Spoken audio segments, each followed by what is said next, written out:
Jangan meremehkan orang pendiam. Mereka mungkin gak banyak bicara, tapi pikirannya bisa menguncang dunia, seperti Paul Dirac, sang penemu teori antimateri.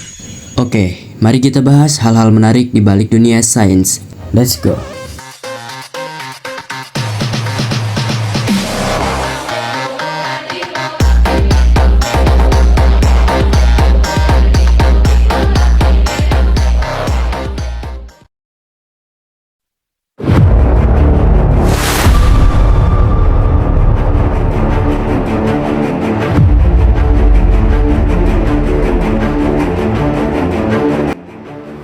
Paul Adrien Maurits Dirac lahir di Bristol, Inggris tanggal 8 Agustus 1902. Dan ayahnya orang Swiss yang ngajarin bahasa Perancis, sedangkan ibunya orang Inggris. Sejak kecil Dirac dikenal dengan sangat pendiam, bahkan keluarganya bilang dia jarang banget bicara. Tapi kalau udah diajak ngobrol, selalu tepat dan logis. Dia belajar di University of Bristol, lalu lanjut ke University of Cambridge, di tempat di mana dia mulai meneliti teori kuantum.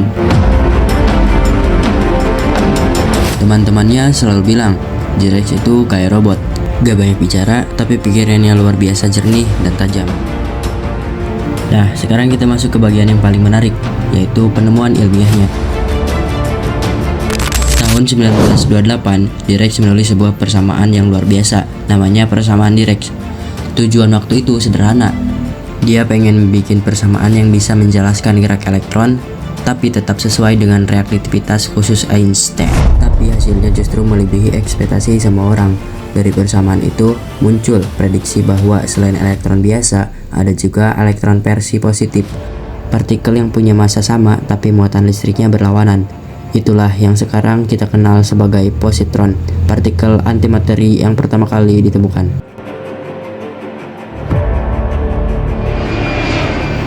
Beberapa tahun kemudian, ilmuwan bernama Carl Anderson membuktikan keberadaan positron lewat eksperimen. Dan apa yang terjadi setelahnya? Dunia fisika langsung geger, prediksi Dirac terbukti benar. Selain itu, persamaan Dirac juga membuka jalan buat munculnya teori medan kuantum dan fisika partikel modern. Jadi, bisa dibilang hampir semua teori fisika partikel sekarang bisa berdiri di atas fondasi yang Dirac buat. Berkat kontribusinya yang luar biasa, Paul Dirac dapat hadiah Nobel Fisika tahun 1933 bareng dengan Erwin Schrödinger, bapaknya persamaan gelombang kuantum. Tapi menariknya, meskipun dia jenius banget, Dirac tetap hidup sederhana. Dia nggak suka ketenaran, jarang tampil di depan umum, dan lebih suka mengajar atau menulis di depan papan tulis sendirian. Dan orang-orang sampai menjulukinya dengan The Strangest Man.